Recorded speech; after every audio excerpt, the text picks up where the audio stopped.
Assalamualaikum warahmatullahi wabarakatuh. Selamat sore, selamat menunaikan ibadah puasa Ramadan 1441 Hijriah. Di sini saya atas nama Ahmad Abdul Razakil Khairi akan mempresentasikan mengenai hasil diskusi kelompok kami dengan tema tahap penyusunan kontrak 1. Untuk yang pertama kita akan membahas mengenai perancangan kontrak. Untuk pembahasan tahap perancangan kontrak tahap 1, kita perlu mengetahui terlebih dahulu apa itu penyusunan kontrak. Penyusunan kontrak itu adalah mengatur dan merencanakan struktur anatomi substansi kontrak yang dibuat atau dirancang oleh para pihak. Para pihak itu terserah, bisa 2, 3, 4 sesuai dengan kebutuhan. Untuk selanjutnya kita membahas mengenai anatomi akta kontrak. Jadi di kelompok kami, menurut pembahasan kelompok kami, di sini kita sepakat bahwa anatomi akta kontrak itu ada 7. Yang pertama judul, pembukaan, komparisi para pihak, premis, isi perjanjian, penutup, dan tanda tangan. Untuk keterangannya bisa kita lihat slide selanjutnya. Untuk judul di sini kita memberikan contoh perjanjian sewa menyewa atau perjanjian jual beli. Kalau biasanya judul itu diberi nama sesuai dengan isinya. Contoh seperti ini, judul sewa menyewa rumah atau jual beli rumah. Untuk nomor akta hanya diberikan nomor urut akta saja tanpa diberikan bulan dan tahun. Di sini untuk nomor akta berbeda dengan pembuatan akta tanah. Misalnya kita lihat contoh terlebih dahulu, nomor 01. Untuk akta notaris, nomornya berganti untuk 1 bulan sekali, tetapi berbeda dengan pembuatan akta tanah yang menggunakan nomor dan tahun serta urutannya berganti setiap tahun sekali.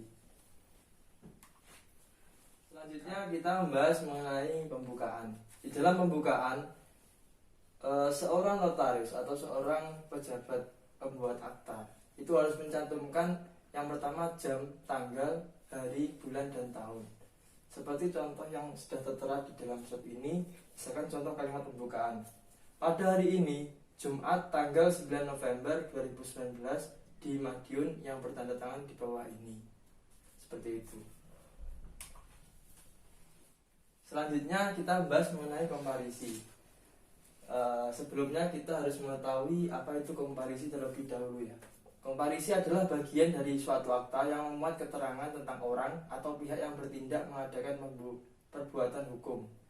Jadi di dalam komparisi ini siapa yang melakukan perjanjian atau jual beli atau sewa menyewa, entah itu akadnya apa, itu ketika dicantumkan di dalam akta namanya komparisi. Contoh, Tuan A bertempat tinggal di Madiun, Jalan Bundan RT 16 RW 02, selanjutnya disebut sebagai pihak pertama atau yang menyewakan. Tuan B swasta bertempat tinggal di Kaibon, Jalan Mawar nomor 02, selanjutnya disebut sebagai pihak kedua atau penyewa. Jadi di dalam komparisi ini semua pihak yang melakukan perjanjian itu harus tertera. Kalau tidak tertera berarti akta itu cacat. Untuk selanjutnya di slide sudah habis ya. Saya mau menambahkan sedikit di dalam buku perancangan kontrak, bisa dilihat punya perancangan kontrak.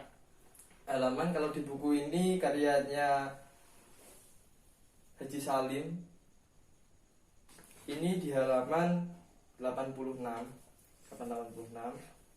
Kita review. Di sini ada di dalam tahap penyusunan kontrak, di sini ada pra perancangan kontrak, lalu tahap perancangan kontrak sama pasca perancangan kontrak.